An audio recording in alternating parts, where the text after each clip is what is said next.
My ex-wife married my billionaire CEO and got me fired. I lost my career, my home, everything. Enjoy being nobody, she texted. Delivering pizza at 50, I met an old man who stared at me. You're Jacob Grant's son, aren't you? He said, your father and I started a real estate company in 1982. He owns 60%. When he died, the shares went to you. He showed me the current value. What I saw made me collapse. 50 years old, a receding hairline, and a pizza bag for a briefcase. That's me. The rain was coming down in sheets, so thick it felt like God had upgraded to HD. My Honda Civic, which had the personality of a chain-smoking donkey, coughed, wheezed, and threatened to retire right there on the street. I slapped the dashboard like, come on, Betsy, one more delivery, and I'll get you synthetic oil this time. She didn't believe me. The wipers squeaked across the windshield like they were filing a noise complaint.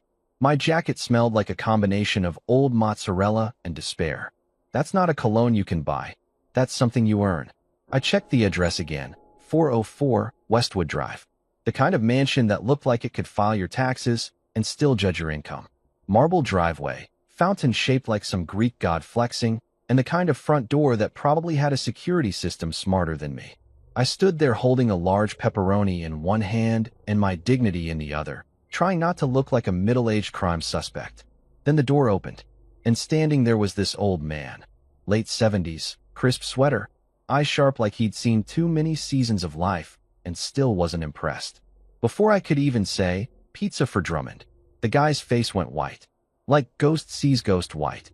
You, Jacob Grant's boy, he stammered, clutching the doorframe like he'd just seen Elvis rise from the dead and order extra cheese. Now, I'm used to customers saying weird things. I've had people open doors wearing nothing but regret, people asking if I could just step inside for 1 second, while they found their wallet. Translation, they didn't have one. But this guy? He looked like he'd just seen a walking time machine. Sir, I said, carefully balancing the pizza box, if you're having a stroke, blink twice. He didn't blink. He just stared harder. Jacob Grant, your father. My God, you have his eyes. I blinked. You sure? Last time I checked, I got my eyes from losing sleep and car payments. He ignored that, waving me inside like he was about to perform an exorcism. Come in, before you catch your death out there. Now, every horror movie starts like this. Lonely mansion, storm outside, friendly old man with too much information. But hey, the smell of money is a hell of an air freshener. So I stepped inside, leaving Betsy and my pride in the rain. The living room looked like the Smithsonian had mated with a trust fund. Paintings older than my credit score, glass cases holding what looked like antique pens, and a Persian rug so soft, I felt guilty stepping on it with my $40 sneakers. The pizza steamed in my hands, trying to remind me why I was there. He pointed to a photo on the wall. 2 men, shaking hands in front of a half-built structure. That's your father, he said. And there he was. Jacob Grant, the man I barely remembered. Died when I was 12. Always smelled like sawdust and coffee. He'd built houses, or so I thought. Apparently, that wasn't the half of it. Sir, I started. I don't mean to be rude, but... He cut me off. You don't know, do you? That's the line people say right before your life does a 180. Know what? I asked, trying not to drop the pizza because that's a $12 tip waiting to happen. He shuffled over to an oak cabinet, pulled out a leather folder thicker than the Bible, and set it on the coffee table with a dramatic thud. Your father and I co-founded a real estate firm in 1982. Grant Drummond Developments. We built the first structures in the Westwood district. But when Jacob died, everything changed. Wait, I said, hands up. You're saying my dad owned a company? Because I grew up eating cereal for dinner. He nodded solemnly. Yes, he owned 60%. I managed the rest until, well, I thought it was gone. But it's not. It's grown. Exponentially. He slid the folder toward me like it contained the secrets of the universe. My fingers hesitated over the clasp, the way you do when you're about to open something that could either fix your life or set it on fire. Inside were decades of contracts, bank statements, and letters addressed to Jacob Grant, co-founder. My father's name was everywhere, embossed, signed, printed. It was like finding out your dad had been Bruce Wayne and just forgot to mention it. And then came the kicker, a valuation sheet from a real estate attorney. Grant Drummond Development's current estimated worth, $900 million. $900 million. With a capital M. I laughed. Out loud. Like a lunatic. You're kidding, I said. You're absolutely kidding. This is some kind of mix-up, right? I deliver pizza. My car needs duct tape therapy. My landlord sends me passive-aggressive reminders about rent. You're telling me I own part of a billion-dollar company. He smiled, the kind of gentle, nostalgic smile that makes you uncomfortable. You don't own part of it, son. You own 60%. Your father never sold. He kept your name in the will. You're the heir. Now, I've had some wild nights in my life. My wedding reception, my divorce signing, the time a customer tipped me in scratch-offs, but nothing compared to that moment. My brain was buffering. My soul hit blue screen. My legs gave out faster than my marriage. I mumbled something like, that's impossible, before gravity decided I'd had enough disbelief for one evening. Next thing I knew, I was face first on his Persian rug. Not my proudest moment. Somewhere in the distance, I heard him shouting, "Oh, dear Lord. He's fainted." Which, honestly, fair. When I came to, I was on his couch with a glass of water, a damp cloth on my forehead, and the old man looking at me like he'd just rebooted my existence. "You okay there, son?" he asked. I think my brain just overdosed on plot twists. I croaked. "You telling me my dad left me a company, and I've been delivering pizzas to survive?" He chuckled softly. "Life's funny that way. Sometimes it hides gold under the grease." I sipped my water, processing. So let me get this straight. For 50 years, I've been living paycheck to paycheck, scraping for tips, and my dad had a whole real estate empire sitting in a time capsule. Essentially, yes. Well, damn. That explains the confidence I never inherited. He laughed, really laughed, and for a second I saw the decades melt off him. Your father would have loved that. He always had your sense of humor. We talked for hours. About Dad. About the company. About how after his death, things got messy. Legal confusion, lost records, partners walking away. Walter Drummond, this old man in front of me, had tried to find me for years, but the trail went cold when my mom remarried and we moved states. "So what now?" I asked finally, half afraid of the answer. "Now," he said, eyes twinkling, "we make things right. The company is still active. The assets still exist. You're the rightful majority owner. But to claim it, we'll need to bring in a lawyer. And some courage. Lawyer I can find," I said. "Courage? Might need to rent that." He smiled again, tapping the folder. "You're Jacob's son. You've already got it." I looked at that folder like it was Pandora's box, and maybe it was. Except instead of curses, it held stock certificates, property deeds, and a second chance. My whole life, I thought I was destined to die anonymous. A middle-aged guy smelling like pepperoni and unpaid bills. But maybe, just maybe, the universe was finally done laughing at me and ready to laugh with me. When I finally left that mansion, rain had slowed to a drizzle. I stood under the porch light holding the folder against my chest. My reflection in the glass door looked the same. Same tired eyes, same pizza hat, same debt-level soul. But something inside had shifted. I walked back to my Civic, which groaned like it resented my newfound optimism. "Relax," I told it. "If this turns out real, you're getting a full tank and a retirement plan." As I pulled away, the wipers squealed across the glass, the streetlights shimmered on the wet pavement, and my heart pounded in that strange rhythm that only happens when the impossible starts feeling possible. $900 million. My father's legacy. My second act. I didn't know it yet, but that night, that ridiculous, rain-soaked, pizza-scented night, had just cracked open the vault of everything I never knew I'd lost. And somewhere between the sound of rain and the smell of mozzarella, I swear I heard my dad's voice say, "Took you long enough, kid." 6 months earlier, I was somebody. Not like a celebrity somebody. Nobody was screaming my name or asking for selfies. But I was the kind of somebody who had a company parking spot with my name on it and a stapler I actually owned. Senior logistics manager at Harlow Dynamics. 23 years of showing up early, eating lunch at my desk, and pretending to care about team-building PowerPoints. I had a house with a lawn that only slightly resembled a depression haircut, a fridge that mostly worked, and a Keurig that felt like a luxury. Yeah, I thought I was doing okay, until that night when my dignity got buried under a chandelier. The company's annual gala was a spectacle. It was held at the Hyatt Ballroom, The kind of place where the napkins had more starch than my shirt. Everyone was there, executives, investors, even the interns pretending to network. I showed up in my one good suit, navy blue, freshly dry cleaned, smelling faintly of cologne and optimism. I figured I'd grab a couple of free cocktails, maybe shake Victor Harlow's hand, and pretend we were all part of one big happy corporate family. Spoiler, we weren't. I'd barely gotten through my first glass of champagne when the room went quiet. That awkward kind of quiet, like when your mom walks in mid-argument and everyone suddenly remembers manners. The spotlight swung toward the entrance, and there she was, Monica, my ex-wife. The woman who once told me I lacked ambition while she watched Shark Tank in pajama pants. And she wasn't alone. On her arm was none other than Victor Harlow himself, my billionaire boss, the silver-haired devil who made motivational speeches that felt like hostage negotiations. The man owned half the state, 3 jets, and apparently, now my ex-wife. I stood there holding my drink like a hostage negotiator trying to decide whether to surrender or throw the glass. My coworker Carl leaned in and whispered, "Dude, is that?" "Yup," I said, forcing a smile so tight it could have cracked concrete. They walked in like royalty. Victor in his tailored tux, Monica in a red dress so dramatic it probably came with a warning label. The whole room turned into an audience at a soap opera finale. Victor saw me first. His grin could have powered a small town. "Elliot," he said, loud enough for the back row. "Good to see you. I want you to meet someone."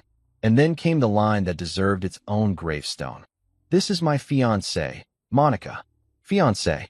The word hit me like a folding chair in slow motion. I nearly choked on my champagne shrimp. My throat made a sound somewhere between a laugh and a dying squirrel. I looked at her. She smiled that smug, I won the lottery smile. And I thought, is this real life or a deleted scene from a bad telenovela? I managed to say, small world, because sarcasm is my only coping mechanism. She purred back, smaller paycheck. The crowd laughed nervously. Even the DJ looked like he wanted to play a funeral march. My team suddenly discovered the urgent need to check their phones or examine the ceiling tiles. It was like a collective group of witnesses pretending they hadn't seen a crime. Victor clinked his glass. "To new beginnings," he announced. Everyone clapped. I just stood there thinking, buddy, one of us is about to have an ending instead. After that, the night was a blur. Every conversation felt like a job interview I didn't apply for. People kept giving me that look, the pity mixed with curiosity, like I was an exhibit called The Man Who Lost Everything Except His Badge. Monica floated around the room like she owned it, introducing Victor to people who used to be our friends. She even winked at me once, the kind of wink that says, "You're watching history, baby." By dessert, my internal monologue had turned into a Quentin Tarantino script. I left early, citing a headache, which was true, caused by heartbreak and secondhand champagne fumes. I drove home with the radio off, just me and the sound of my dignity dying quietly in the passenger seat. The next morning, I woke up with a hangover of humiliation. Social media didn't help. My feed was flooded with photos from the gala, Victor and Monica posing like prom royalty, hashtag power couple goals. My friends texted "You okay?" which, if you're wondering, is code for "we can't believe she downgraded ethically but upgraded financially." At work, it got worse. Whispers followed me like bad cologne. Every time I walked into the break room, conversations died faster than my 401k in 2008. Carl tried to lighten the mood. "Hey, at least your ex traded up to a CEO. Mine left me for a guy who sells vape pens." "Congrats," I said. "At least yours doesn't sign your paychecks." I buried myself in work. I figured if I could just focus, maybe people would forget. But corporate America loves drama more than profit. HR even scheduled a confidential wellness check. Translation: we just want to make sure you're not planning to torch the building. Things stabilized for a bit. I focused on shipping schedules and quarterly reports. I convinced myself I was over it. That lasted about 3 weeks. Then the email came. Subject: Team Restructure Announcement. From Victor Harlow.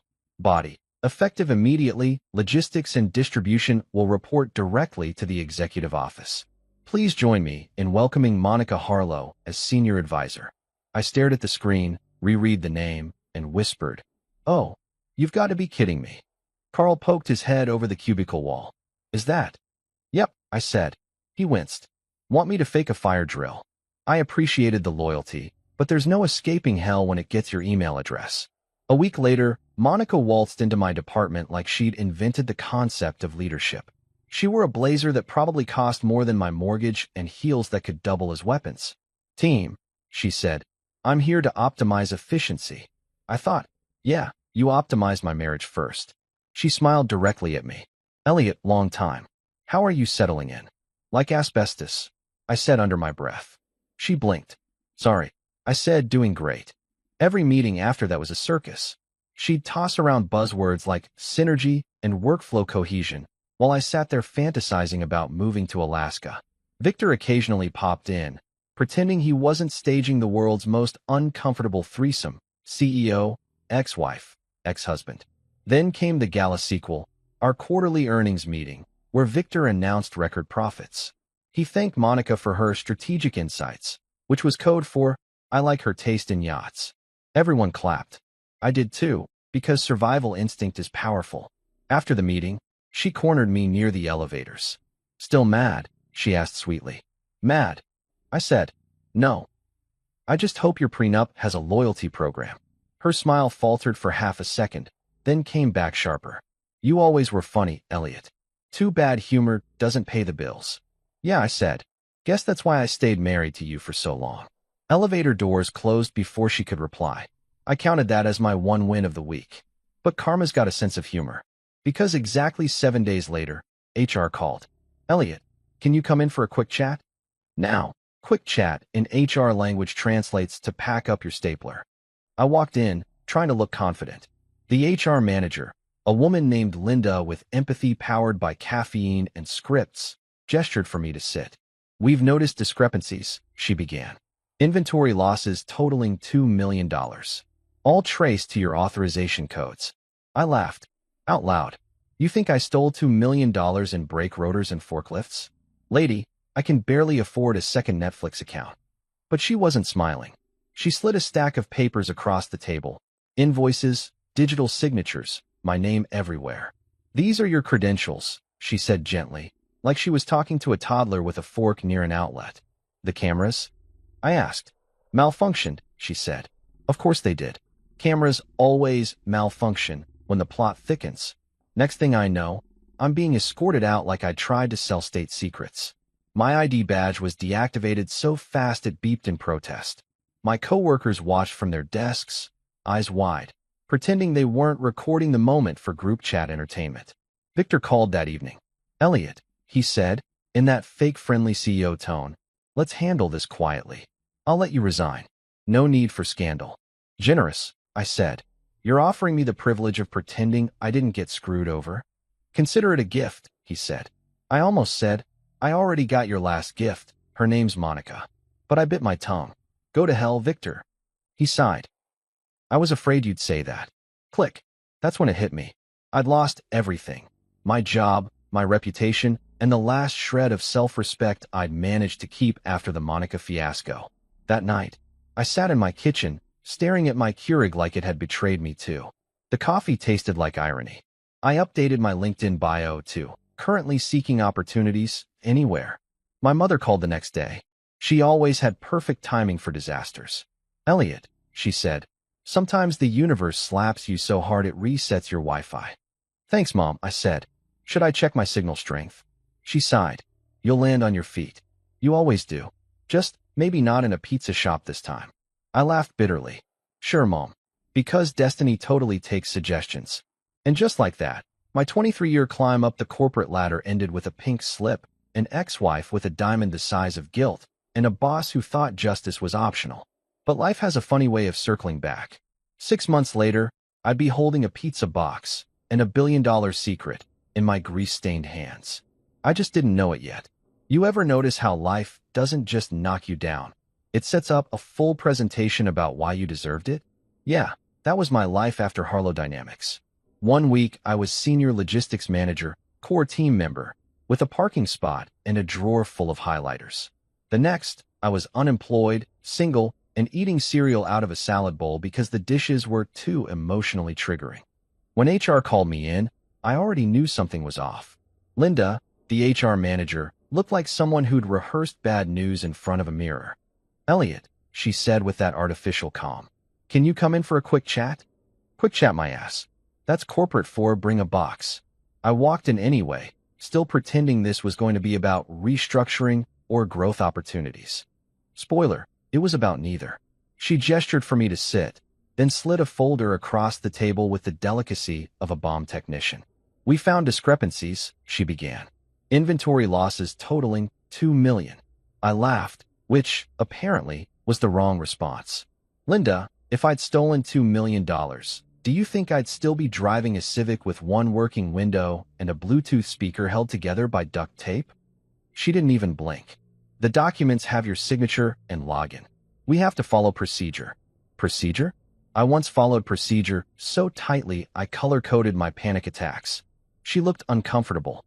"Victor said it's best for everyone if you resign quietly." Oh, of course Victor said that. Victor Harlow, the man who thought ethics was a type of car insurance.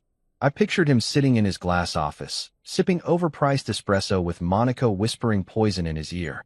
My ex-wife turned home decor into corporate espionage. "Resign quietly," I repeated. "That's rich, considering I can't even afford noise-canceling headphones." She gave me that HR pity look, the one that says, "We're sorry you caught feelings, but we have to feed the corporate gods." That afternoon, I packed my desk. My coworkers avoided eye contact like I'd turned radioactive.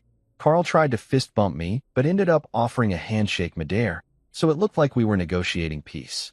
My nameplate came off like a funeral plaque. I walked out with a cardboard box full of regrets, a novelty mug that said Logistics Legend, and my dignity, barely. Victor called that night. Because of course he did. "Elliot," he said smoothly, "I'm giving you a chance to leave with grace." "I'm out of grace," I said. "Monica took that in the divorce." He chuckled like a Bond villain. "You'll thank me later. Some bridges are meant to burn." "Yeah," I said. "You're standing on one." He hung up before I could add, "And you're wearing gasoline cologne." So there I was, unemployed, humiliated, and broke. My friends offered sympathy and beer, which helped until the beer ran out. My mom offered prayers and casserole, which did not help. And my bank account offered silence. I tried job hunting. Turns out, former logistics manager accused of fraud doesn't look great on a resume. Interviews went downhill fast. One guy said, "We need someone reliable." I said, "I'm so reliable I once organized my sock drawer by season." He didn't laugh. I tried freelancing. Turns out, there's not a high demand for motivational speeches titled, "How to Lose Your Job and Still Pay Rent."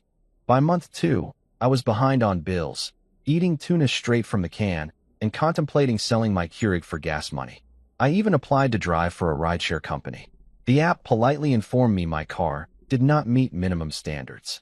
I stared at Betsy, the Civic, and said, "You hear that? Even Uber thinks you're trash."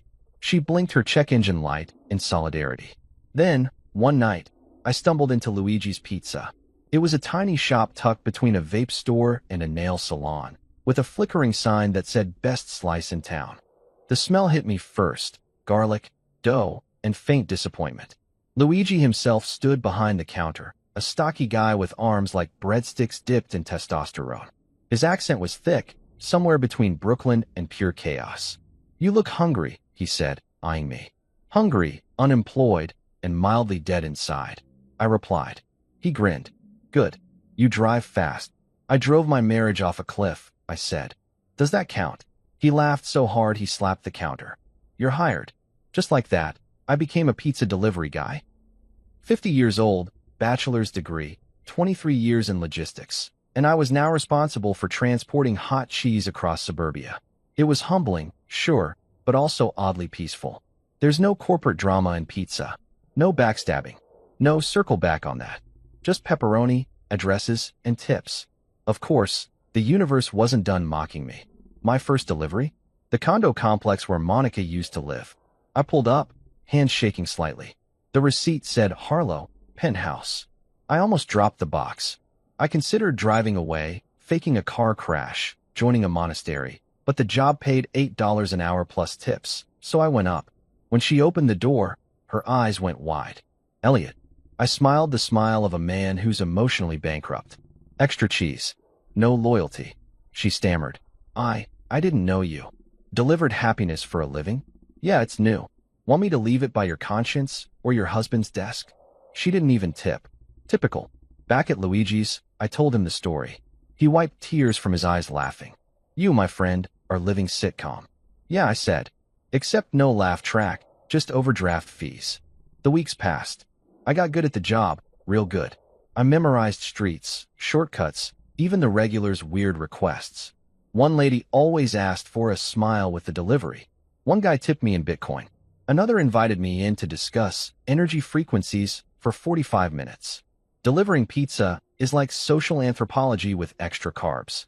Still, every night driving home, I felt the weight of failure. My reflection in the rearview looked like a man who'd missed his stop in life. I'd scroll job listings at red lights, half hoping, half dreading. One rainy night, I pulled into a gas station to refuel Betsy's dying soul. That's when I saw Carl, my old coworker. He was wearing a new suit, laughing into his phone, looking like success in human form. He spotted me and froze. Elliot, man, what are you doing here? Refueling my empire, I said, holding a Red Bull. He looked at the pizza sign on my car and said the one thing you never say to someone barely holding it together. Wow, career change? Yeah, I said, forcing a grin. Commute's shorter, tips are better, and my new boss doesn't sleep with my ex-wife. He blinked. Touché. Then he left. I watched him drive away in a Tesla, and my car coughed in protest. That night, I sat in the driver's seat a long time, rain tapping on the windshield, my breath fogging up the glass. I thought about Dad, Jacob Grant. He died when I was 12. Builder, dreamer, the kind of man who could fix anything except maybe our family's luck. I wondered what he'd think of me now. Probably tell me to keep going, that every man's rock bottom is just a different floor. So I kept delivering, day by day, slice by slice. Then came the storm. It was late December, the kind of night that feels haunted. Rain was coming down sideways, thunder rolling like bowling balls across the sky. Luigi had one last delivery, a mansion on Westwood Drive. Big order. You take this one, he said. Good tips from rich people. Maybe they throw in pity bonus. I laughed. Luigi, I don't think anyone's tipping a middle-aged guy and a Civic Extra for weather endurance. He shrugged. Maybe they like sympathy. I loaded up and drove through puddles deep enough to host fish. By the time I got there, my jacket was soaked, my hair plastered, my soul damp. I rang the bell, and that's when it happened. The old man opened the door, saw me, and gasped like he'd seen a ghost. You're Jacob Grant's boy. Me.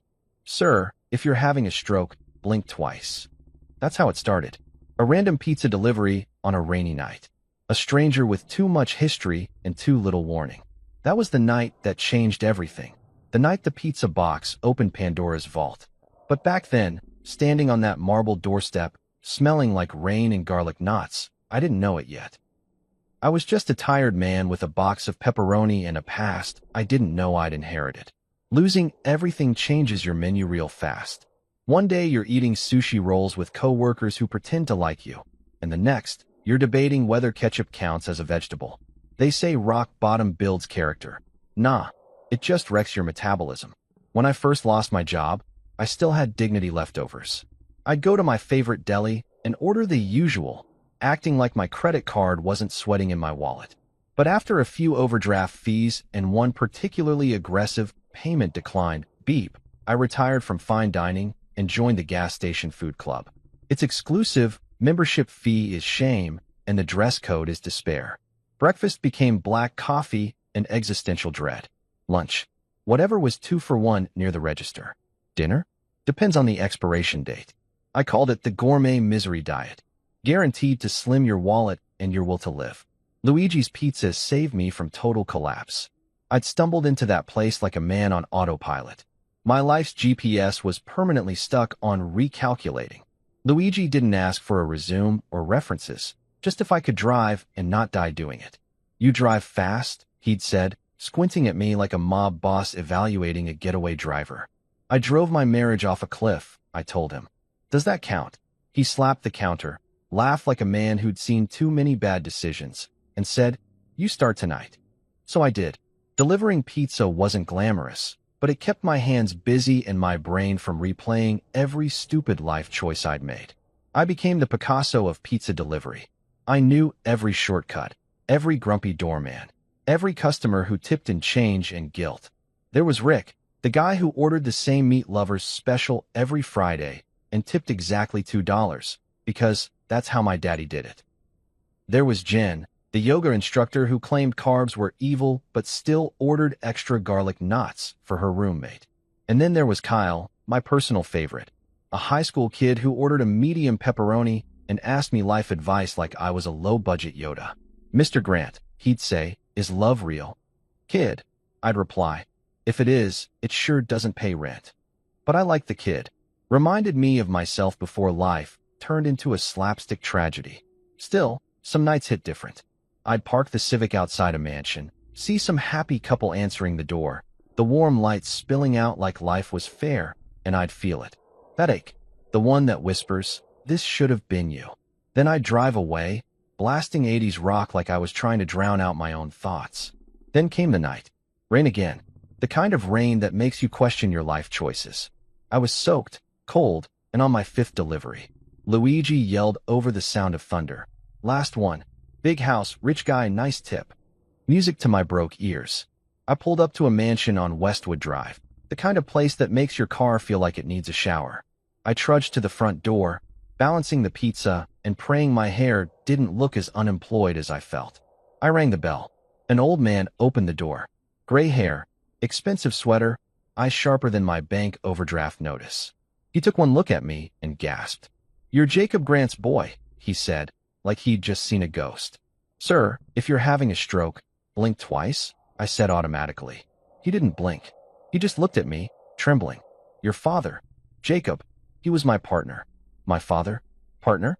My brain couldn't keep up. Partner in what? A secret garage band. He laughed, though it sounded more like a cough wrapped in nostalgia. No. In business. Real estate.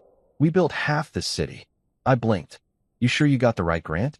"My dad built things." "Yeah, mostly IKEA furniture and unrealistic expectations."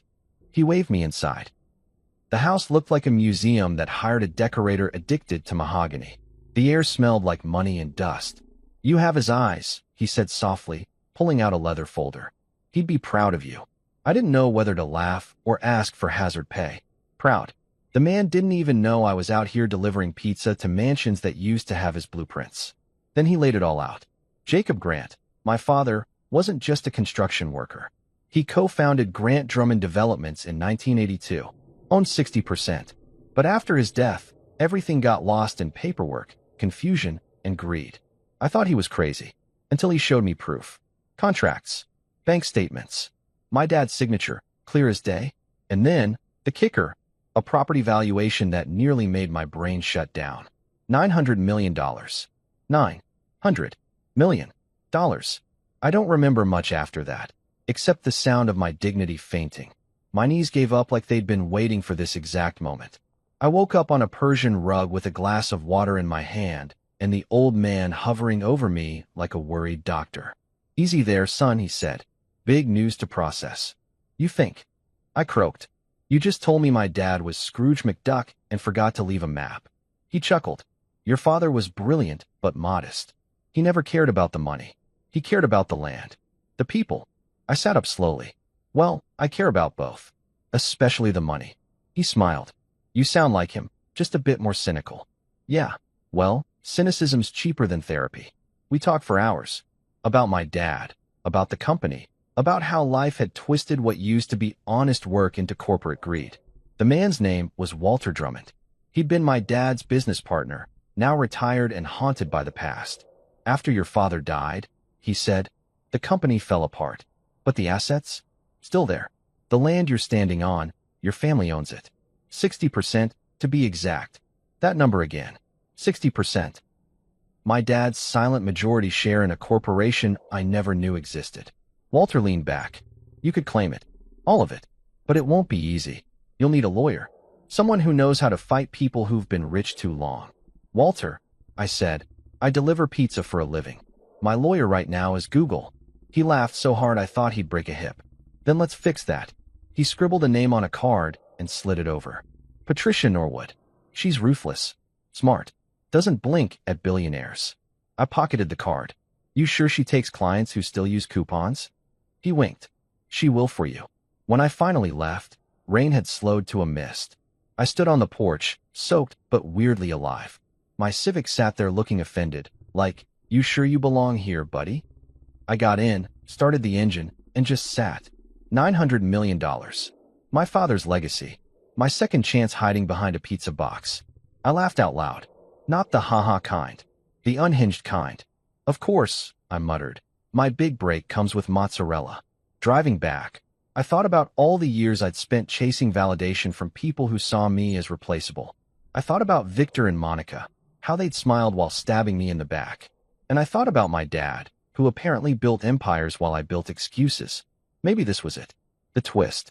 The universe's weird apology letter.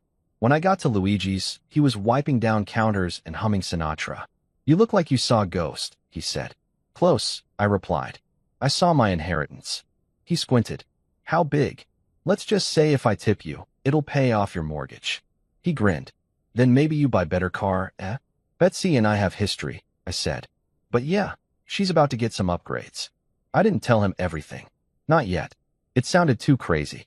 Who'd believe the broke pizza guy just inherited a $900 million empire? I barely believed it myself.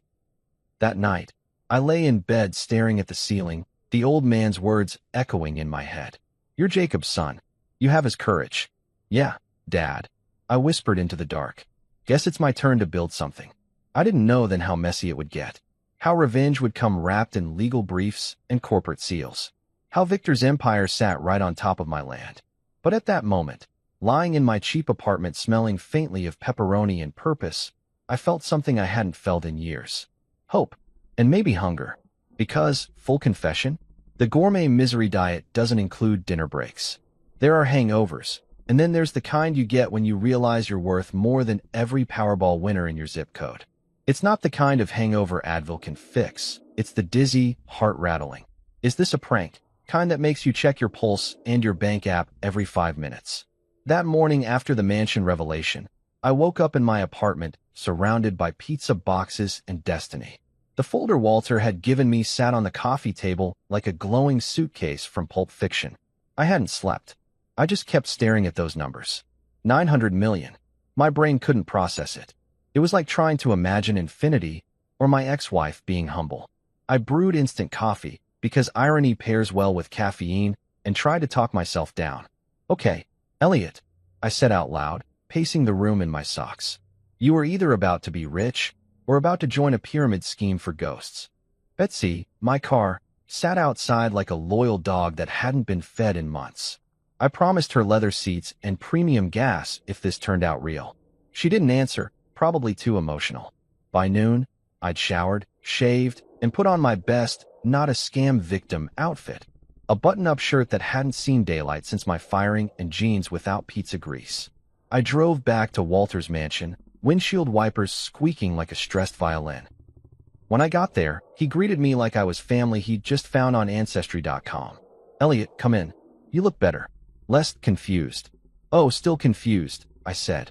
Just wearing cleaner confusion. He laughed and led me into his library, a room that smelled like oak and old money. On the table was coffee, pastries, and enough paperwork to wallpaper a mansion. You ready to meet the lawyer? He asked. Define ready. She's already on her way. 5 minutes later, the door opened, and in walked Patricia Norwood, late 40s, power suit, eyes like freshly sharpened knives. She didn't shake hands. She assessed you, like a surgeon deciding where to cut first. So, she said, flipping open her laptop, you're the son of Jacob Grant. That's what the DNA and the unpaid child support letters say, yeah. She smirked. I like you already. Patricia got straight to it. She'd spent the night digging through legal archives like Indiana Jones with a law degree. Your father's 60% stake in Grant Drummond Developments was never sold or dissolved, she explained. It was simply forgotten. Forgotten? I said. You forget birthdays, not empires. She slid a document toward me. Legally, the company still exists. The city's Westwood Tech Corridor, every office, lab, cafe, and overpriced salad shop, sits on property leased under the Grant Drummond name. Walter leaned back proudly. 30 years of rent payments funneled into a holding account. I nearly choked on my coffee. How much are we talking? Patricia turned her laptop around. As of last quarter, $902 million. I stared. Is there a defibrillator in this mansion, or should I just faint on the good rug again? Walter chuckled. I'll have the maid fetch a pillow. Patricia continued, all business. Here's where it gets interesting. One of those tenants is Harlow Dynamics. I froze. Wait, Victor Harlow Dynamics. The very same, she said. According to the lease, they're in violation of the morality clause due to documented corporate misconduct. I laughed so hard I nearly spilled the coffee. You're telling me my ex-boss built his empire on my land? That's poetic. Shakespeare would have cried. Patricia smiled thinly. You can legally evict them or renegotiate rent at whatever number you choose. I leaned back, dizzy with the sheer beauty of karma. I think I just heard the universe slow clap. Walter patted my shoulder. Son, this is your chance to set things right. For your father and yourself. Patricia tapped the screen again. We'll need to file ownership claims, verify the inheritance, and notify all current tenants. But before we proceed, I suggest we make things airtight. You'll need protection. Protection? Financial, she said. Once this goes public, everyone will want a piece, including people who don't deserve crumbs. You mean Monica? I said automatically. She raised an eyebrow. The ex-wife. The ex-parasite, I corrected. Yeah, she'll show up faster than a coupon code. Patricia nodded. Then we'll make sure she can't. We spent hours drafting documents.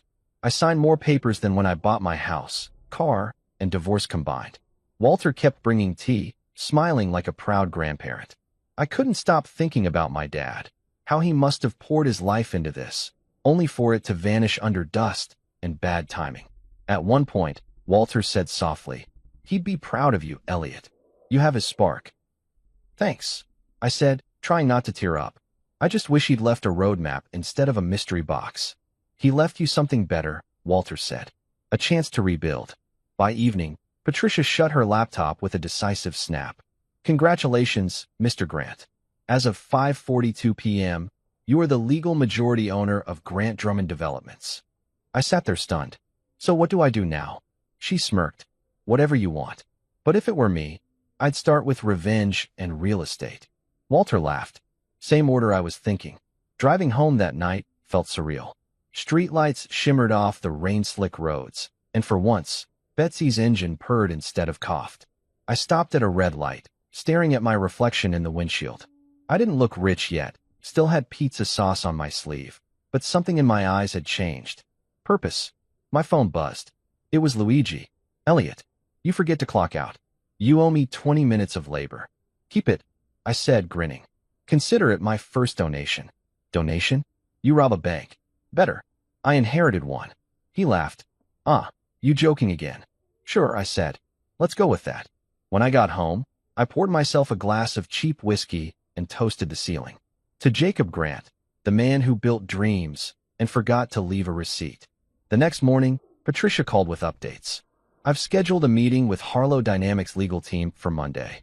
We're not telling them you're the new landlord until we're in the room. Surprise eviction party, I said. I like it. Also, she added, we found a dormant trust your father created. It's in your name. Balance, $22 million. I nearly dropped the phone. Patricia, stop adding zeros before I pass out. Consider it your startup capital, she said. We'll move the assets into a holding company to keep vultures away. I hung up, stared at my reflection in the toaster, and said, you, sir, are officially a comeback story. But before I could bask too long, my phone buzzed again. Unknown number.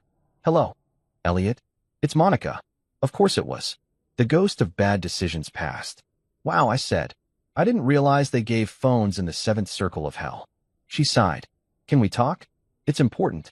You mean besides the part where you married my boss and helped frame me for theft? Victor's not who I thought he was, she said. Things fell apart. I laughed. Shocking. Turns out money can't buy loyalty. Someone alert Forbes. Please, she said quietly. I made mistakes. Yeah, well, I made pizza, I said. We all cope differently. Then I hung up. I won't lie, it felt amazing. Years of humiliation erased with one click. By Sunday night, Patricia had emailed me a polished briefing for Monday's showdown at Harlow Dynamics. Walter insisted on coming along. You'll need moral support, he said. Moral or comic relief? Both, he said, smiling. I barely slept. I kept picturing Victor's face when he realized his empire stood on my father's land. Karma had finally decided to show up. Late, but stylish. Monday morning, I put on my best suit, the one that still smelled faintly of marinara and regret, and looked in the mirror. You're not a delivery guy today, I told myself. You're the landlord. At the office, Patricia greeted me with coffee and confidence. Walter wore a tweed jacket and looked like he'd come to enjoy the chaos. You ready? Patricia asked. Born ready, I said, or at least reheated. We rode the elevator up to Harlow's executive floor. My heart was pounding, but in a good way, the kind of adrenaline rush that comes right before justice gets served hot and extra cheesy. When the doors opened, Victor's assistant froze mid-sentence. Mr. Grant, she said, confused. Yeah, I said. Tell Victor his landlord's here. And with that, we walked in. 3 people, 1 destiny, and 900 million reasons to smile. I swear, somewhere in the distance, I could almost hear my dad laughing. Revenge, I discovered, smells like lemon polish and corporate panic. It doesn't come with fireworks or slow-motion walkaways. It comes stapled, notarized, and printed on letterhead thicker than the walls Victor Harlow liked to hide behind. Monday morning, 9 a.m., the day of poetic justice. I hadn't slept, unless you count the 42-minute nap I took with my clothes still on and my laptop glowing like a judgmental nightlight. My brain replayed every insult, every smirk, every Elliot, maybe you're not leadership material, Victor had ever dropped. Well, good news, Vic. Turns out I was landlord material. Patricia met me in the lobby of Harlow Dynamics, looking like she'd just walked out of a courtroom-themed perfume commercial. Black suit, red lipstick, tablet in hand, eyes sharp enough to slice through marble. You ready to rattle the cage? She asked. I've been rattling it in my head all night, I said. Walter arrived seconds later, wearing a tweed jacket that smelled faintly of mothballs and revenge. He patted my shoulder. Remember, son, power is best served calmly. Don't worry, I said. I'll be calm. My voice might tremble, but that's just excitement mixed with caffeine toxicity. The receptionist at Harlow's front desk recognized me. Her name was Stacy, mid-20s, permanently cheerful, the kind of person who called corporate memos inspirational. Her smile froze when she saw me. Mr. Grant, back like a bad stock option, I said. Are you here for an interview? Sort of, I said. Think of it as an exit interview, but for your boss. Patricia handed her a letter. Please deliver this to Mr. Harlow immediately. The embossed header read, Notice of Property Ownership Transfer and Lease Violation. The moment Stacy read the words, her eyes widened like she'd just seen a ghost hand in her paycheck. She stammered something about checking availability and fled. 10 minutes later, we were escorted into the same boardroom where I'd once been fired. Same cold air conditioning, same overpriced artwork, same table that probably cost more than my car. The irony was almost cinematic. Victor entered, flanked by 2 lawyers and Monica, because of course she was there. She looked immaculate, like betrayal wrapped in silk. The diamond on her finger could have signaled ships. She blinked when she saw me. Elliot, she said softly, like she couldn't believe the peasant had breached the castle gates. Surprise, I said. Hope you kept the receipts for that ring. Victor ignored the jab and went straight for his power move, buttoning his suit jacket and smiling like a televangelist. Elliot, he said, I'm told you have some papers? Patricia stood before I could open my mouth. Indeed. My client, Mr. Grant, is now the majority owner of Grant Drummond Developments, which retains title to the land on which this headquarters sits. You're in violation of multiple lease clauses, including the morality clause triggered by the recent fraud investigation. The color drained from his face. That's absurd. It's notarized, she said smoothly. Absurdity doesn't hold up in court. One of his lawyers started flipping through the documents like a magician looking for a trick that wasn't there. There must be a mistake. There's not, Patricia cut in. This building, along with approximately 34 properties in the Westwood Tech Corridor, sits on Mr. Grant's holdings. He is, as of this morning, your landlord. You could have bottled the silence and sold it as luxury tension. Victor's jaw twitched. This is ridiculous, he said, turning to me. You're a pizza delivery guy. I corrected. Now I deliver eviction notices. They come with free irony. Walter chuckled quietly, like a man watching a long overdue movie ending. Victor tried to recover his swagger. Fine. What do you want? Oh, nothing big, I said. Just options. Option 1. Vacate in 30 days. Option 2. Clear my name. Pay me $30 million in damages and triple your rent. Monica gasped. Triple? Yeah, I said, smiling. I figured since you two like things big, why not start there? Victor leaned forward, voice cold. You're bluffing. Patricia slid another document across the table, an official court filing. Already filed with the county clerk. The lawyers whispered furiously. One actually Googled my name on his phone, then froze when he saw the headlines Patricia's PR team had already prepped. Disgraced employee revealed as majority owner in billion-dollar real estate shocker. Victor's mouth opened and closed like a malfunctioning robot. This is blackmail. No, I said. Blackmail's illegal. This is business. Monica spoke up, her voice trembling. Elliot, please, can't we talk privately? Sure, I said. But I charge consulting fees now. Even Patricia cracked a smile. Victor finally snapped. You think you can ruin me? You? You wouldn't even have this without me. I leaned back, savoring every second. That's funny, Victor. Because technically, you work for me now. Which means your paycheck depends on whether I decide to keep your company on my land. So maybe drop the attitude before your desk becomes a parking space. Walter almost applauded. I think even the marble table flinched from the impact of karma. Patricia stood. We'll give you 72 hours to respond to the terms. After that, the eviction process begins. Victor didn't speak. Monica just stared at me, eyes glistening, part guilt, part panic, part I just lost my designer life. I gave her a polite nod. Small world, huh? Smaller wallet. As we left the room, the entire building felt different. Every step down the hallway was like shedding years of humiliation.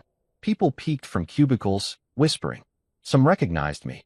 Others just sensed the power shift. For the first time in my life, I wasn't the one being escorted out. Down in the lobby, Walter grinned like a proud grandfather. You handled that beautifully. Thanks, I said. It's amazing what confidence you get when karma finally remembers your address. Patricia smiled, typing something on her phone. Expect the media to call by tomorrow. I leaked just enough to make Harlow's PR team sweat through their suits. Remind me to never get on your bad side, I said. Oh, you couldn't afford to, she replied dryly. We stopped by a cafe on the way back to Walter's mansion. I ordered the most expensive coffee on the menu just because I could. It tasted like vengeance and caramel. Walter raised his cup. To justice. To my dad, I said. And to not fainting on any more Persian rugs. Patricia added. And to paperwork. Humanity's most underrated weapon. That night, back home, I poured a drink and scrolled through social media. Sure enough, Harlow Dynamics was trending. The hashtags were poetry. Hashtag landlord revenge. Hashtag pizza to power. Hashtag corporate karma. One tweet read, imagine firing your employee only to find out he owns your building. That's the sequel to The Office we deserve. I laughed until I cried. Then came the emails, reporters, former coworkers, old college friends suddenly remembering I existed. One from Carl stood out. You absolute legend. Drinks on me. But the best message was from an address labeled unknown. You won this round. But it's not over. No signature, but I didn't need one. Victor. The man couldn't handle losing. Not to me, not to anyone. I stared at the screen and whispered, oh, buddy, you have no idea how many rounds I've got left. 2 days later, Patricia called. He's lawyering up. Filed a counterclaim saying the documents are fraudulent. I groaned. He's really committed to being the villain, huh? She smirked over the phone. Good. That makes the ending more satisfying. Court filings flew, subpoenas followed, and by Friday, the media circus had its ringmaster. Walter's lawyer buddies volunteered statements verifying every record. Harlow's stock dipped faster than my mood at a family reunion. Monica filed for divorce a week later. Apparently, yachts and golden handcuffs lose their sparkle when the bills start coming in. She texted me one night. Elliot, we can talk, right? I replied with a photo of a pizza box labeled served cold. No words, just vibes. A month later, Harlow Dynamics settled. They cleared my name publicly, paid $30 million in restitution, and agreed to triple their rent under a new 20-year lease. The same reporters who once ran, disgraced manager fired for fraud, now printed, Unlikely billionaire redeems father's legacy. Talk about a glow-up. Walter hosted a dinner to celebrate. He toasted me like a war hero. To Elliot Grant, he said, the man who proved revenge tastes better with a side of justice. Patricia raised her glass. And who reminded the world, never underestimate the pizza guy. I laughed, shaking my head. Can we put that on my business cards? That night, I sat outside Walter's mansion, staring at the stars. My father's name was everywhere now, restored, respected, remembered.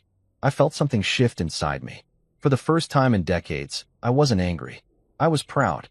And when my phone buzzed again, another unknown message, probably Victor still licking his wounds. I didn't even open it. I just smiled and turned the screen face down. Some stories don't need sequels. Because this was no longer about revenge. It was about reclaiming what was mine.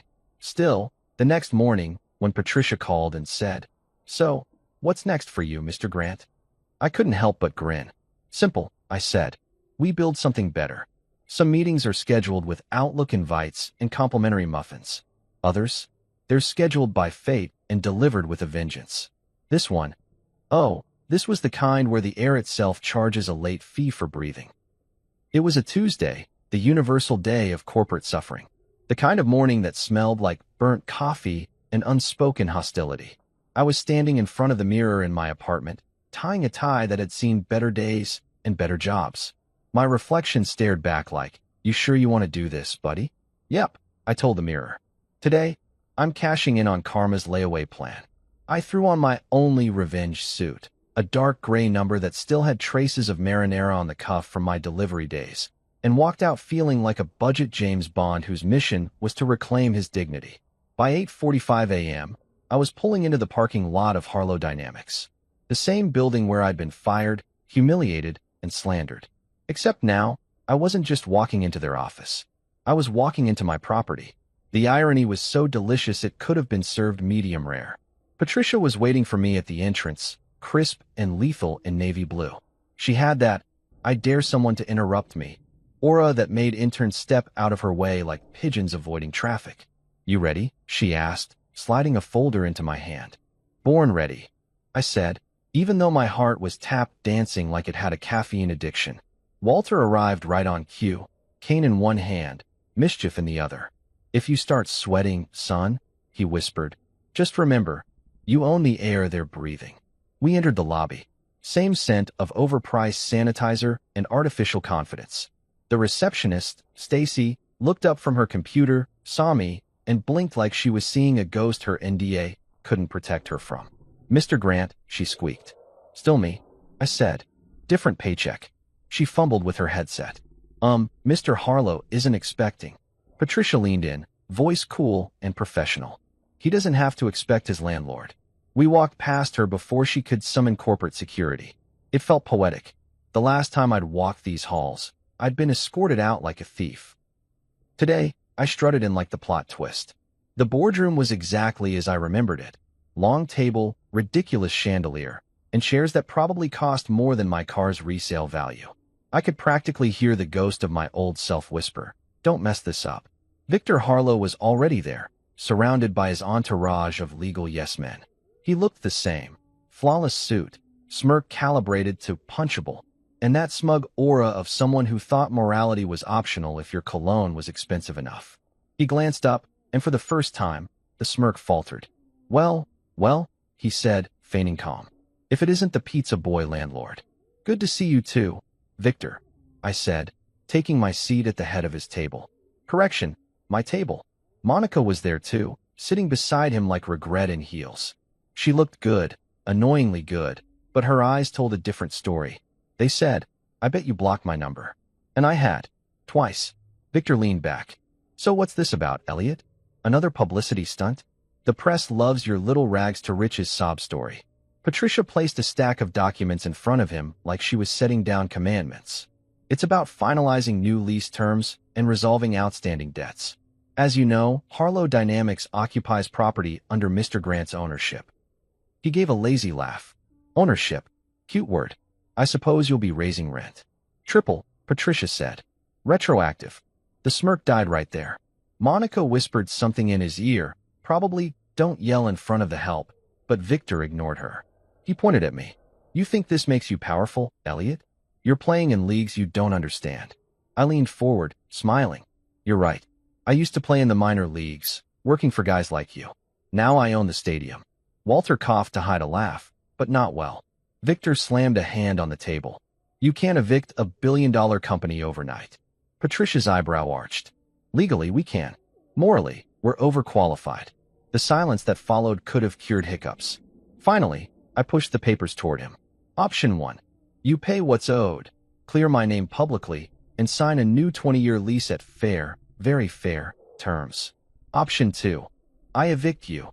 Turn this building into a museum called How to Lose Everything. I'll even leave your office intact for nostalgia. Victor's lawyers scrambled, flipping through the pages like they could find a loophole made of hope. Monica finally spoke, voice soft but edged. Elliot, please. Be reasonable. Reasonable, I said. You helped ruin my career and watched me drown while you sipped champagne on his yacht. I'd say I've been more than reasonable. This is me being efficient. She flinched. Good. Victor forced a chuckle. You don't scare me. Good, I said. Then you won't mind the cameras. His eyes darted toward the glass walls where, sure enough, a few reporters had gathered, thanks to Patricia's anonymous tip. Walter grinned. Smile, Vic. You're trending again. Victor cursed under his breath, turning to his team. Fine. We'll pay. But I'll fight you on every clause. Patricia smiled sweetly. That's adorable. But I already filed the new lease with the county. You're technically a tenant as of 2 hours ago. He blinked. You can't. Oh, I did, she said. And you'll find your new monthly rent conveniently triples on the 1st. I leaned back, savoring the moment. Don't worry, Vic. It's just business. Like you always said. The look on his face was worth every unpaid bill I'd ever had. Every sleepless night. Every insult. He looked small. Like the universe had finally returned his missed calls. When we left the building, Walter clapped me on the back. Your father would be proud, you know. I hope so, I said. Though he'd probably say I took too long. Patricia grinned. That went better than expected. I didn't faint, I said. So yeah, high score. We stopped by a diner afterward, Walter's idea. Nothing humbles a man like pancakes, he said. The waitress brought us coffee and asked, So what brings you all here? Patricia answered without missing a beat. We just evicted a billionaire. The waitress laughed like she thought it was a joke. Nice one. Walter raised his cup. To Elliot Grant, the only man I know who delivers karma better than pizza. We all laughed. For the first time in forever, I felt light. The kind of light you only feel when life finally lets you win a round. But I wasn't naive. Victor wasn't the kind of man to lick his wounds quietly. He'd fight, scheme, claw his way back somehow. The thing is, I wasn't that same desperate employee anymore. I had lawyers, power, and something Victor never understood, humility. That night, I went home and poured myself a drink. Whiskey. Neat. I turned on the TV, and there it was. Harlow Dynamics CEO faces lease scandal. Fired employee now majority landowner. The anchor smiled like she couldn't believe it either. In a shocking twist, former logistics manager Elliot Grant has become the legal landlord of Harlow Dynamics headquarters. I took a sip and toasted the screen. To poetic justice, you beautiful beast. My phone buzzed. A text from an unknown number. You win this time. I smiled. Yeah, I muttered. And next time, I'll charge late fees. For a moment, I thought about Monica. The part of me that still remembered the good years almost felt sorry for her. Almost. Then I remembered her at the gala, laughing, glass raised, saying, small world. Now I wanted to text her back, smaller paycheck. Instead, I finished my drink and stared at the city skyline outside my window. Lights twinkled across buildings my father had helped create, structures that now bore my name. Somewhere out there, Victor was probably smashing a crystal tumbler against a marble wall, realizing he couldn't bully his way out of a deed. I smiled, leaning back. Sleep tight, Victor. Rent's due on Monday. The next morning, I woke up to a phone full of congratulations. Journalists wanted interviews. Old co-workers wanted forgiveness, and my ex-boss wanted a lawyer with superpowers. I sent Patricia a simple text. Next move? Her reply came instantly. We build something better. With your father's name on it this time. That hit deep. I looked at the folder on my desk. Grant Drummond Developments. My father's legacy. My second chance. Yeah, Revenge had been sweet. But legacy? That was eternal. And for the first time in a long, ridiculous, rain-soaked, pizza-scented life, I finally felt like I was becoming somebody. You ever watch a tower crumble in slow motion? That's what it looked like. Not the building, but Victor Harlow. The man who once fired me with a smirk was now publicly imploding one headline at a time. And honestly, I'd have bought popcorn if it wouldn't have made me look petty. Scratch that. I did buy popcorn. Buttered. Large. 3 days after our little meeting of the century, the news cycle had gone full telenovela. Corporate landlord revealed as former employee. CEO faces ethical probe. Harlow dynamics built on shaky ground. Reporters couldn't get enough. There were graphics, charts, even a dramatic montage set to piano music. Somewhere out there, a journalist was earning a Pulitzer for describing me as the pizza man who delivered karma. Meanwhile, Victor's empire was melting faster than an ice cube in a Vegas sauna. Stock prices plunged, sponsors vanished, and investors started doing that polite panic where they restructure their portfolios, which is billionaire speak for we're out. But here's the thing about powerful men. They don't go quietly. They go like malfunctioning fireworks. Loud, messy, and guaranteed to hit themselves in the face. Patricia called me that Friday morning, her voice calm, but buzzing with the kind of excitement lawyers get when the opposing side self-destructs. "He's suing you for defamation," she said, sipping coffee like it was a plot twist she'd already anticipated. "Of course he is," I said. "Victor wouldn't sleep well unless he was the victim of his own downfall." "It won't hold," she said. "We've got signed leases, notarized filings, and a morality clause longer than his ego." "Good," I said, "because my next move involves fireworks." Walter, who'd become my unofficial hype man, called an hour later. "Saw the news, son. He's panicking. They're calling emergency board meetings. I bet he's making PowerPoints about resilience right now," I said. Walter chuckled. "Let the man flail. You don't wrestle a drowning snake. You let the water do its work." Words to live by. By noon, Victor's PR team had switched strategies from denial to damage control. He went on a business podcast. You know the type. Dramatic lighting, fake empathy, and hosts who say things like, "Let's unpack that." Victor sat there in his designer suit, looking like a malfunctioning Ken doll, and said, "I'm the target of an orchestrated smear campaign by individuals exploiting legal loopholes." Translation: "I messed up, but I'd rather sound like a victim." Patricia texted me a clip. "Do not respond publicly," she warned. Yet, she said. The woman knew me too well. That night, I met Walter and Patricia at his mansion, which I was starting to call Mission Control. Walter poured us drinks. "Tomorrow, we take him down properly," Patricia said, sliding a thick binder across the table. "His financials, his shell companies, his offshore accounts. It's all here." I blinked. "How the hell did you get this?" She smirked. "Let's just say his accountant isn't very good at passwords. Remind me to never share a Netflix login with you," I said. We spent hours going over everything. Turns out Victor had been playing Monopoly with real money, shifting assets, hiding debts, the works. But karma doesn't do tax shelters. 2 days later, we filed suit for breach of lease, unpaid rent, and contract fraud. Within 24 hours, every financial network had the story. Reporters swarmed Harlow HQ like vultures wearing press badges. By Wednesday, his board had had enough. Anonymous sources leaked recordings of him shouting at staff, smashing a vase, rumored to be worth $12,000, and calling investors cowards. The board voted to remove him as CEO in a closed session. Irreconcilable leadership differences, they called it. That's corporate for "we've seen enough."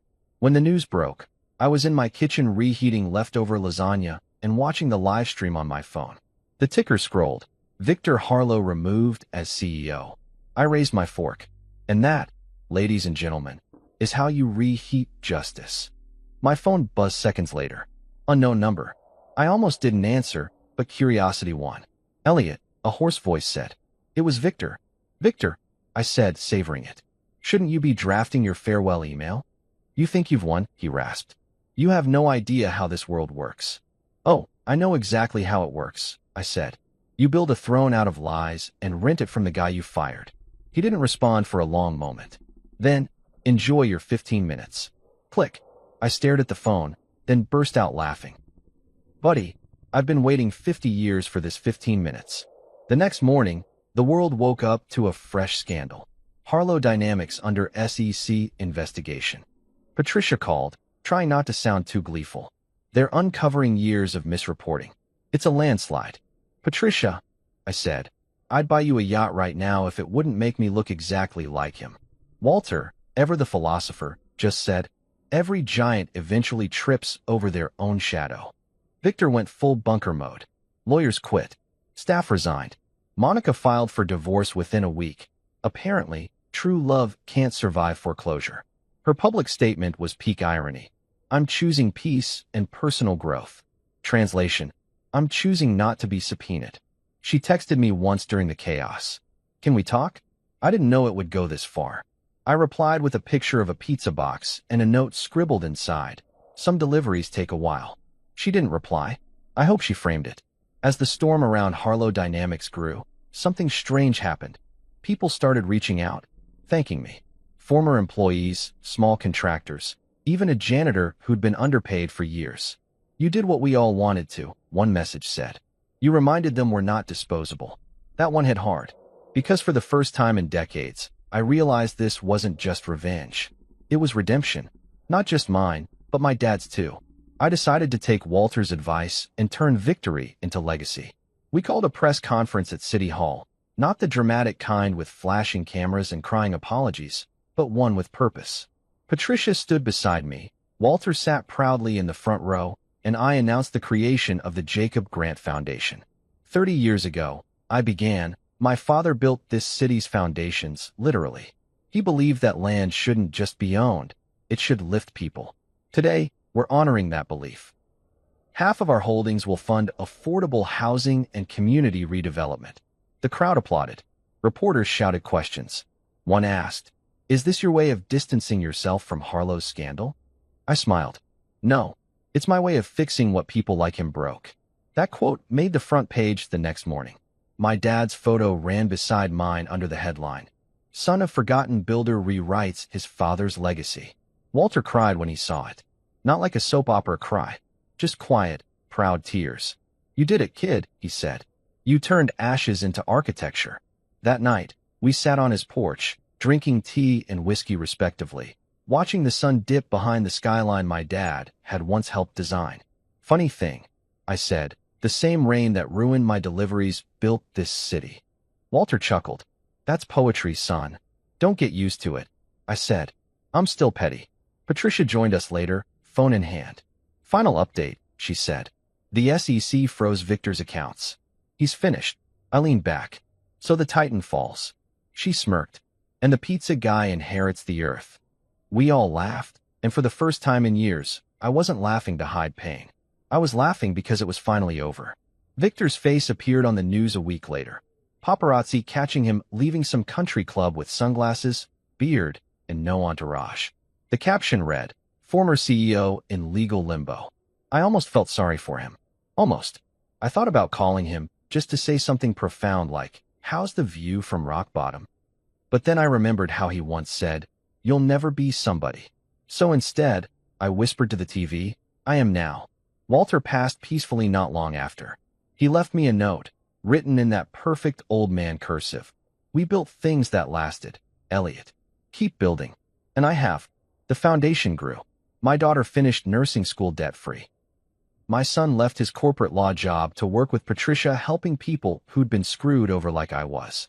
We turned empty buildings into homes, lawsuits into lifelines, and karma into a business plan. Sometimes I still drive past Harlow's old office. My name's on the lease now, Grant Holdings. And even though Victor's long gone, I can still feel his ghost pacing the halls, furious that the man he underestimated owns his kingdom. I roll down the window, take a deep breath, and let that satisfaction settle. Because revenge isn't always loud. Sometimes it's just a quiet man in a car, smiling at the skyline, whispering, "Rent's due." And somewhere in the distance, thunder rolls like applause. The funny thing about revenge is that once the smoke clears and your enemies are publicly roasted on all sides, you're left staring at yourself, wondering, now what? Turns out, there's no YouTube tutorial for post-victory existential crisis. After the fall of Harlow Dynamics, my life got weirdly quiet. No reporters camped outside. No angry texts from Victor. I assume he traded his phone for bail money. No ex-wife popping up to reconnect spiritually. It was just silence. The good kind. The kind that tastes like peace with a hint of disbelief. I'd wake up every morning, pour my coffee into an actual mug instead of a styrofoam cup, sit on my balcony, and think, so this is what winning feels like. Spoiler, it feels amazing. And also terrifying. Because after years of fighting to prove something, you almost forget how to just live. Walter's mansion had become the temporary headquarters for the Jacob Grant Foundation, named after my dad, the man who unknowingly left me both a fortune and a blueprint for decency. Patricia had turned the library into a war room of philanthropy, whiteboards, coffee cups, legal pads, and more ambition than Congress could handle. "You're going to have to start hiring staff," she said one morning, flipping through papers like she was rearranging destiny. "You can't run a multi-million-dollar foundation with just me, an intern, and your moral support." "I'm great moral support," I said. "I bring snacks." She glared over her glasses. "Elliot, serious question. What do you want this foundation to be?" That stopped me. For months, everything had been about getting even. Now it was about getting it right. "I want it to be what my dad would have built," I said. "Not just buildings. Futures. The kind that don't collapse when life sucker punches you." Patricia actually smiled. "That's the best mission statement I've heard all year." The first big project we tackled was converting part of the Westwood Tech Corridor into affordable housing. Half the city's developers thought I'd lost my mind. "You could build luxury condos," one investor told me. "You'd double your return." "Yeah," I said, "but I'd lose my soul. And my dad already paid for that land once. I'm just spending it the right way." We partnered with architects, nonprofits, and even Luigi. Yes, that Luigi. When he found out I was building apartments, he marched into the office with a pizza box and said, "You need food program. I'm your guy. Call it Slices of Hope." I laughed.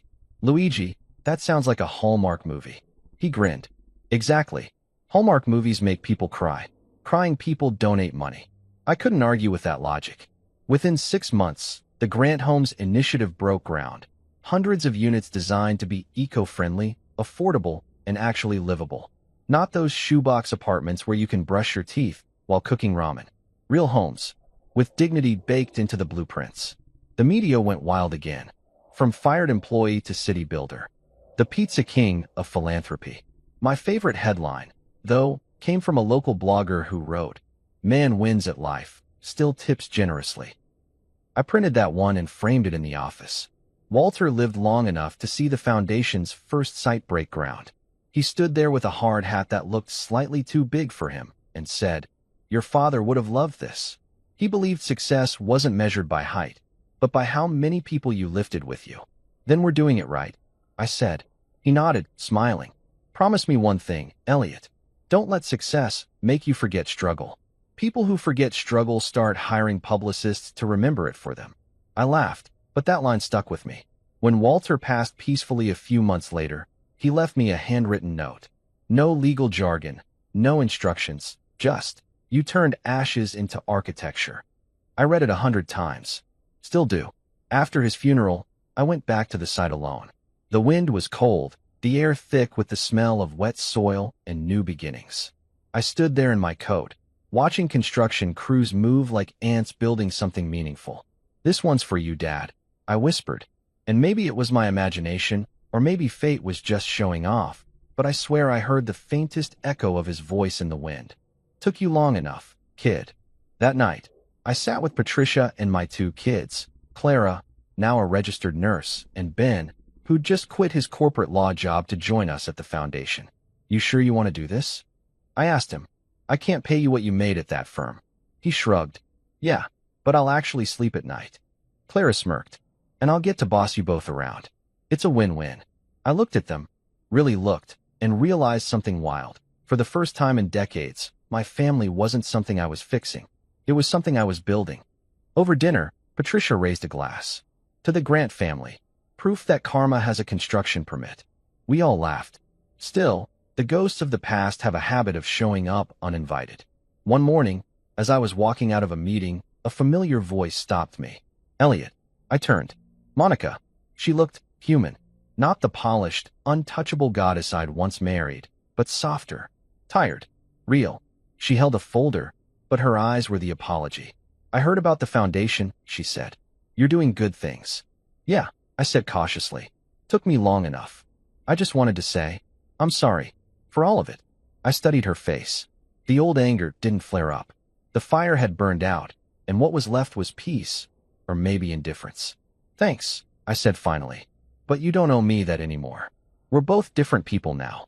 She nodded, a small, sad smile. I know. I'm glad you became who you were meant to be. I almost said, I always was. You just didn't stick around long enough to see it. But I let it go. Growth, right? We shook hands. A quiet truce between two people who'd survived the worst versions of each other. Later, I told Patricia about it. She shrugged. Closure looks good on you. I think that's called wrinkles, I said. She laughed. Same thing. Months passed. The foundation expanded into new cities. We built shelters, community centers, even launched a scholarship for kids who wanted to study construction and urban planning. Build the builders, I called it. Patricia said that sounded corny. Then we printed it on a billboard. Every now and then, someone would stop me on the street and say, Hey, you're that guy, the one who took down Harlow. I'd smile and shake their hand, but inside, I'd think, no, I'm the guy who built what came after. Because here's the truth they don't tell you in revenge movies. The real victory isn't when they fall. It's when you rise so high you stop looking down. And maybe that's why I still deliver pizzas for Luigi every now and then on Fridays. Yeah, you read that right. Billionaire me still hops in Betsy. Well, her electric replacement, Betsy 2.0, and delivers pies around the old neighborhoods. Luigi says it keeps me connected to the dough, literally and spiritually. He's not wrong. There's something grounding about it. The smell of garlic. The late-night chatter. The reminder that before all the zeros in my bank account, I was just a guy trying to earn gas money. One night, I was delivering to a small duplex on Elm Street. A kid answered the door, 16, maybe 17. He looked tired but hopeful. I knew that look. Hey, Mr. Grant, he said, eyes wide. My mom says you're the guy who owns, like, half the city now. Only the parts with decent pizza, I said, handing him the box. He grinned. I want to be like you someday. I smiled. No, kid. Be better. And tip your delivery guys. That's how karma starts. He laughed, handed me a $5, and ran inside. Driving away, I felt that warmth again. The one that says maybe life really does balance out if you survive long enough to see it. Back home, I poured a Diet Coke, sat on my porch, and looked at the skyline. My skyline. The city my father dreamed of, the one Walter fought to preserve, the one Patricia helped me rebuild. And somewhere between the glow of the streetlights and the hum of distant traffic, I realized I wasn't chasing revenge anymore. I was building a legacy. And for a man who once measured success in tips and overtime pay, that was everything. I raised my can to the stars. Here's to you, Dad. You built the ground. I just made sure it stayed standing. The wind rustled the trees like applause, and for the first time in my life, I didn't feel like a man rebuilding from nothing. I felt like a man building something better, something that would last long after the noise faded. Because the best revenge isn't payback. It's permanence. 1 year later, I stood in my father's old office, now mine, watching sunlight spill through the same windows he once stared out of. The room smelled faintly of coffee, paper, and redemption. A photograph sat on the desk. Dad and Walter, 1982, two young men with rolled sleeves and ridiculous optimism. I traced my fingers over the frame and whispered, we did it. Funny how success sneaks up on you. It doesn't feel like fireworks or fanfare. It feels like quiet mornings, fresh purpose, and a phone that finally rings for the right reasons.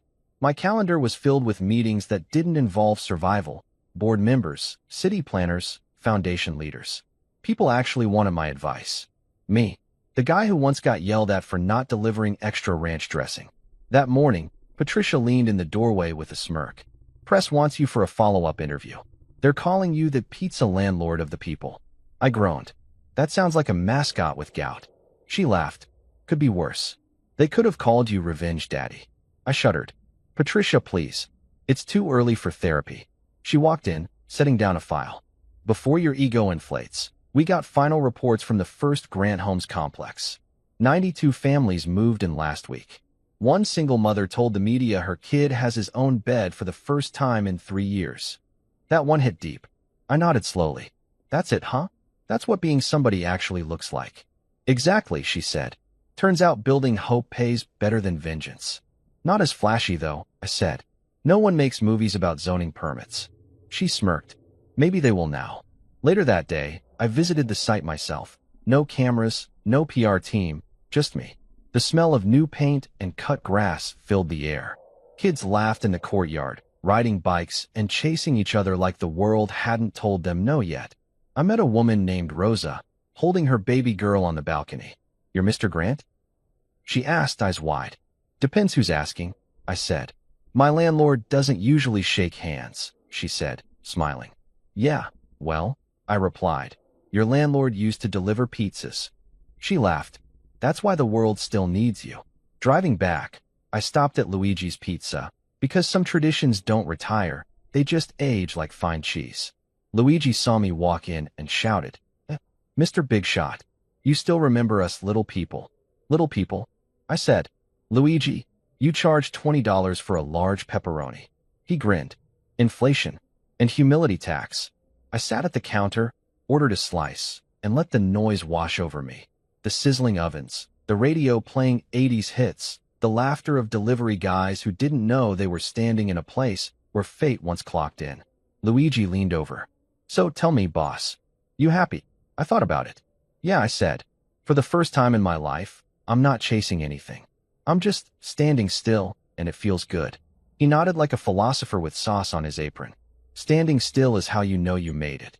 When I got home that evening, the house was quiet, the kind of quiet that feels earned. On my phone was a message from Monica.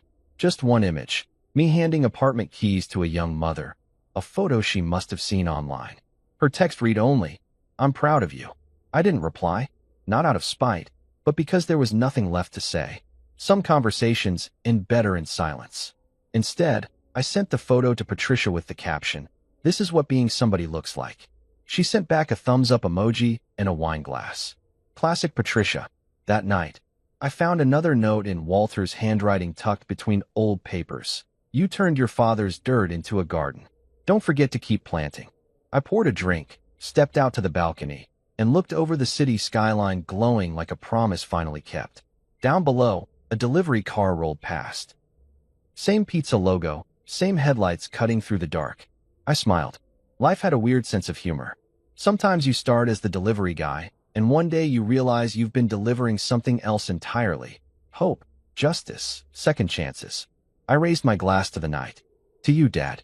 To Walter. And to anyone still stuck in the storm. Hang in there. The pizza's on its way. And with that, I laughed, soft, real, unguarded. Because for the first time in 50 years, I wasn't the joke. I was the punchline that landed. That's what being somebody looks like.